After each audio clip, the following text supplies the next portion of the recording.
தமிழகத்தில் நடந்த லோக்சபா தேர்தலில் சராசரியாக 75% ஓட்டுகள் பதிவாகியுள்ளன. அதிகபட்சமாக தருமபுரியில் 80%ம், தென் சென்னையில் குறைந்தபட்ச ஓட்டுகளும் பதிவாகின. 6வது கட்ட லோக்சபா தேர்தலில் தமிழகம் மற்றும் புதுச்சேரியில் 40 தொகுதிகளில் வியாழனன்று ஓட்டுப்பதிவு நடந்தது.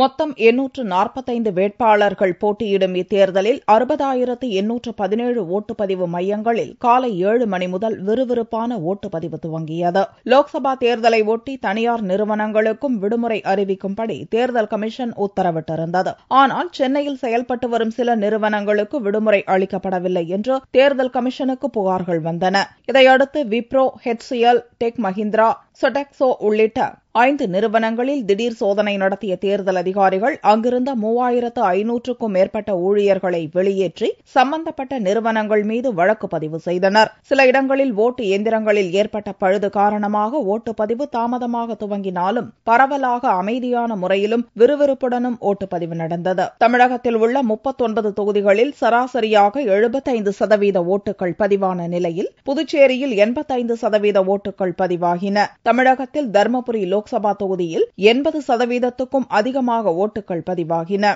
ஆனால் இதற்கு நேர்மாறாக சென்னையில் குறைந்த அளவு ஓட்டுகள் பதிவாகின.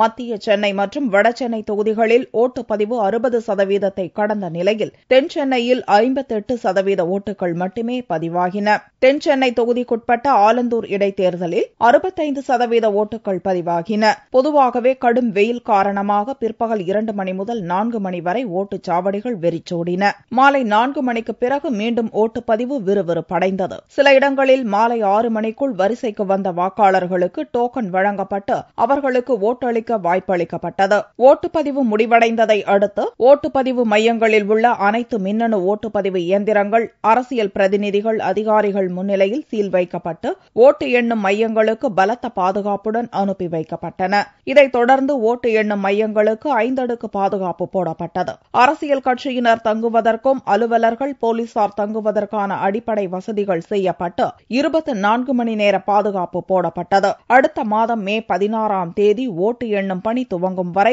ரகசிய கண்காணிப்பு கேமராக்களுடன் கூடிய 5 அடுக்கு பாதுகாப்பு தொடரும்.